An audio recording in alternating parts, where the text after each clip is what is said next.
Hey, welcome back to another History. What do I know? Do I know things? Let's find out episode. I'm joined today with, yeah, Hello. yes. Today the topic we're speaking on is, you'll literally never guess it. It's so cool. Well, like, not really, but me hyping it up kind of stalls it more. Okay, so today we're talking about the Germans being all messed up on drugs during the war. Wait, what? Yeah, kind of crazy. Well, okay. It technically wasn't just Germany, but we'll get into that like in a few. Okay, so basically this starts all the way back before World War One. Seriously? Before the First War? That's crazy. Yep. Okay, so back then they were just recently testing out different drugs. I mean, like morphine was first discovered by a German chemist, so it's natural that they were ahead of the game. If that's like the not like the proper, not really proper way of saying it. Well, with how successful the economy was going, they definitely had the time and money to experiment with morphine. Yeah, exactly. The economy was booming before World War One. So originally, they mostly used cocaine and alcohol, like whiskey, rum, and beer, as some sort of like hype up thing. Like they'd get like I don't know how to explain it. They'd get messed up, and then they'd have no fear in the battle. It basically just like it made them very awake and ready to do things. They didn't get tired. They weren't like backing down. You know what I mean? I'm sure like most got a little bit too drunk though. I mean, it's only natural. Like, what else can you do? Wobbly knees put them at ease, as I always say. You have never said that before. Also, you've seen the movie 1917, right? Yeah. I just remembered there was a scene where the main guy sneaks up on this really drunk German soldier and kills him. Wait. Oh yeah. That makes a lot of sense now. I didn't really think much of it at first, but like, I bet you that guy was drunk for a reason. Buddy just got completely messed up. So the first war, cocaine and alcohol. You probably think that's bad, like already, but it got like way, way worse. So after World War One ended, Germany was blamed for absolutely everything, and even though it technically wasn't their fault, I don't know. We learned about it in history class. Um, so they paid all the reparations and then had to take full responsibility for everything. The entire country was like being shamed. Everybody was like feeling the effects of the guilt, I guess. Because it's like innocent people in Germany, they had nothing to do with it, but now their country's all messed up and it's technically their faults, even though it's not actually their faults, if that doesn't really make it as much sense. Yep. They started printing out so much money that it resulted in hyperinflation, which is basically all the prices are rising and stuff has more value than money does at that point because you're making so much money. So it just kind of like money doesn't really mean anything at that point. So the economy was like in absolute shambles when it was just booming, like a little bit before. It's so crazy though, because that probably made it even harder to buy off the war debt. No, yeah, exactly. 42 billion marks were equivalent to 1 American cent.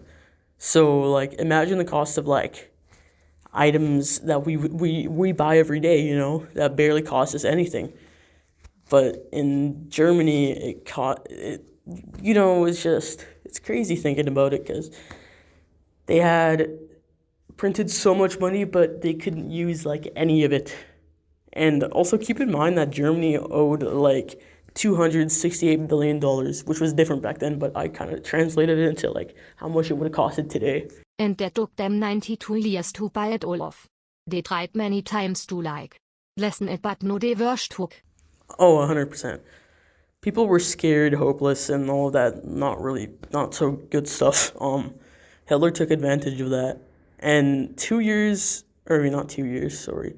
And years later, World War II starts. On the battlefield, people were confused and overwhelmed by the Germans. We all know everything about that. But the Germans never quit. They just kept pushing on with no fear of dying, and it was scaring like the not the United States. They weren't in at that time, but the whatever. They were like, whoa, man. They were described as drugged, fearless, and berserk, and it was literally all of them. Why? Because they were given they were given meth called Pervitin. Pervitin was an early version of what we know today as crystal meth. So more than 35 million 3 milligram doses of Pervitin were manufactured purely for the German military, and the news about the use of these drugs spread very quickly and became like way more common on the battlefield. So people, Japan, they probably started at the same time as Germany. But yeah, the people started using the drug more often. I mean, like, say you killed a German soldier and you went to go see like what he had on him, and you would just see drugs, so of course they would have questioned that, and maybe they thought, hey, that's a good idea, maybe we should do that. So yeah, everybody on the battlefield, they were all on drugs. They were like at high performance, they weren't backing down, and it was bad.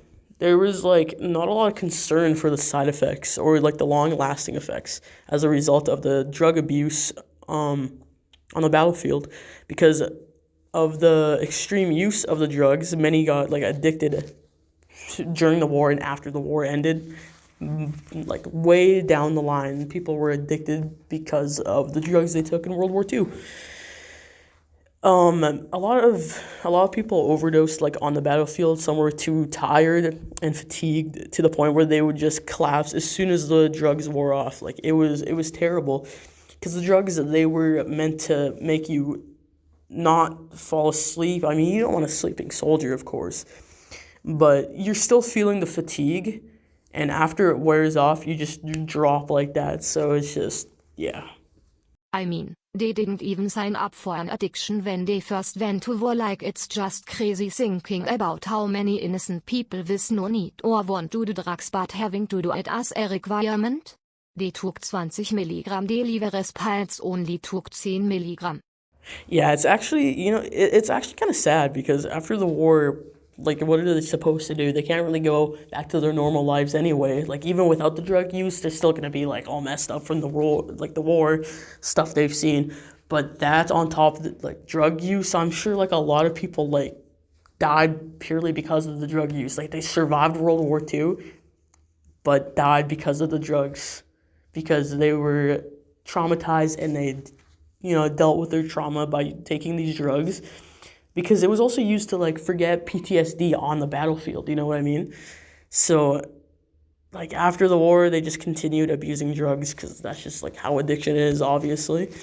And they, like I said, what are they supposed to do, So it also turns out that Adolf Hitler, the most evil man ever, was injected daily with drugs because of his intestinal problems. But I'm sure eventually he continued to do it because he was addicted. Hitler declared, we don't need weak people, we only want the strong. And from his mindset, he said weak people took drugs such as opium to escape, whereas strong people took meth to feel even stronger. So it was basically, it kind of reminds me of the propaganda thing where, it's complete just like lies. It's not, it doesn't make you stronger. You'll feel stronger, but you're also not, because you're getting weaker and weaker because of the drugs. So, doesn't really make sense, Hitler. Make it make sense. So Hitler didn't really consider himself an addict. Like, his personal doctor liked giving injections, and Hitler liked getting them. He really wanted to emphasize that he wasn't addicted, and he would even, like, use different, like, terms for the names of the drugs. So, I mean, he didn't want to admit that he was addicted. He was in denial. I mean, of course, people taking drugs, they get addicted pretty easily. Some people are in denial. I mean, why would you want to be this evil war crime leader, Nazi, and also be on drugs? I mean, pick a struggle. But yeah, so Hitler was just all messed up. He was on drugs daily, and he didn't think he was addicted. I mean, like, of course, his doctor had no problem with that because he was a dealer. Why would a dealer just tell Hitler straight up, like, oh yeah, you're probably addicted. I turned you into an addict. You have a drug problem. Like, instead, apparently, he talked to Hitler in terms of health rather than addiction. And it was kind of like manipulating Hitler, because like he didn't want to believe that he was addicted in the first place, and his dealer like is literally telling him, oh no, this isn't, you're not taking this because you're addicted, you're not taking this because of whatever to get this euphoric high. No, it's because of your intestinal problems. And Hitler believed it because he's not a very smart guy, you know. But whatever, Hitler deserved it, you know. So basically, his doctor got him hooked on drugs and Hitler didn't even realize it was an addiction. He just thought it was for his health. Yeah, he sounds like an idiot. So all in all, drugs definitely fueled the German Empire. So when I would see films of World War II, and just like reading the stories, learning all this stuff about it, I had always wondered why the Germans seemed so, like I said earlier, berserk and like crazy. They just wouldn't stop. They wouldn't back down. They were just fearless. They didn't care about dying or not. They just kept going. Like they were so hungry for power, just like Hitler was. They were so hungry for the win. And I mean, whatever, right? It's not like they want to kill people. I mean, I'm sure on the drugs they probably did, because you're not in a state of mind to really like make those decisions. Like I still cannot believe that, they were given drugs in the first place, because that's like a 50-50 chance. Like 50, all your soldiers are like either dead, overdosed on the ground. Most are seizuring, like literally seizing on the floor, or they're like drunk. They're basically throwing up. Like, but the other 50 was them being fearless in exactly what they were. So they took a really big chance and a really big gamble doing it in the first place, which, I mean, cool, right? They're evil people, but they definitely know how to do a war, I would say. It's just, that's such a big risk to take in the first place.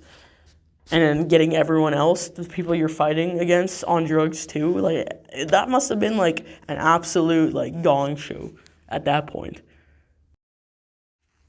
So after discussing this topic, I understand a little bit more as to why, because I'd always, like, when I was younger, like, I used to be terrified. Well, not like, that sounds kind of racist, but like I was terrified of the Germans in the films that I was watching, because they seemed like they were zombies or something. Like, they would not stop. They just kept, like, I imagined them coming back to life and just continuing on. Like the Japanese and the German, they were crazy, man. Like, they were, like I said, berserk, and it's crazy thinking about like how an entire army, an entire empire, not even just Germany, Japan, whatever, I'm sure they all were on drugs, but it's crazy that drugs fueled the entire thing. And I'm wondering how it would have been without the drugs. Would they have been more successful or less? Because, having a bunch of tired soldiers, you don't want that. You want soldiers always fighting on the line. But I think that would have been better, because you could have easily come up with a solution for that, right? Like switching out, having like different schedules and stuff. But no, everybody was awake 24/7 all the time on drugs, watching for anything, and then just completely destroying the enemy, like not giving any chance. Like they didn't honestly at that point they didn't even think it was human life. Like they were so desperate to like kill. It's really really crazy, honestly. But yeah, in World War II, soldiers unfortunately had to take the drugs, and honestly, I think the people who didn't take drugs were about on the same level as the draft dodgers or whatever people called them at the time. Because, like, everybody's taking these drugs, you're being ordered to take these drugs. If you don't follow your orders, then you're kind of seen as a laughing stock in the army and, like, to your fellow soldier guys, men. But yeah, it's just, they didn't really have a choice. They had to take the drugs, and even after the war, they continued to take the drugs, and maybe that's their own decision, but it was purely the result of taking drugs in the war. That's just how addiction starts. Like, even if it was meant to be like that, like, obviously the Germans, like the higher ups did not care about the side effects. I mean, of course, like back then, maybe they didn't know everything, but like, it's a drug. Obviously, it's gonna have side effects, and I don't know if that was Hitler's decision, but he's just kind of proving my point more and more that he's an absolute idiot, he's a bad addict. He's an idiot, man. He single-handedly ruined his own empire, and then, oh wait, during his last days also. Apparently, he was sick, and people thought it was with maybe it was Parkinson's, but I don't know exactly. It turns out he was. It's very likely he was just going through withdrawal. So imagine you're being hunted down. You're in a bunker. You're just like chilling. You don't have any drugs, which you're obviously fueled by, which makes you even madder. You're stuck there to your thoughts, and you can't go anywhere. You're gonna die any moment. You're basically screwed, because even after that, if you survived it, what are you gonna do then? The whole world's after you. So I'm sure that fueled him to commit suicide. Don't quote me on that. We don't know if he actually did, but I'm pretty sure he did. I mean, considering all of the factors in that situation, of course he would have. I mean, he's sick, withdrawal, he's being hunted. He doesn't even want to like live at that point. Well, that's awkward. So he didn't really have a choice, So yeah, he was an idiot. He was fueled by drugs, his hatred, and his delusions, and he was freaking crazy, man. So it's yeah. And honestly, I think maybe if they hadn't taken like as much as they did daily, it would have been better. Like, drugs, it's in itself, they're like bad, right? But maybe if they took lower dosages, so there wouldn't be like men seizing on the floor. Like, that's just embarrassing. Like, imagine showing like a general official being like, oh yeah, these are the men that are gonna help you, and then, like, everybody's like on the floor foaming at the mouth. Like, that's not a good look, right? But yeah, they lost the war, very plainly obvious, and I'm not saying it's only because of the drugs, because there's a lot of factors into why they lost the war, of course, but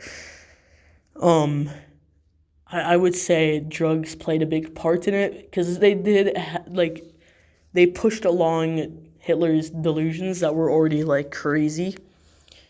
Like, we all know how crazy and delusional and, like, probably schizophrenic Hitler was.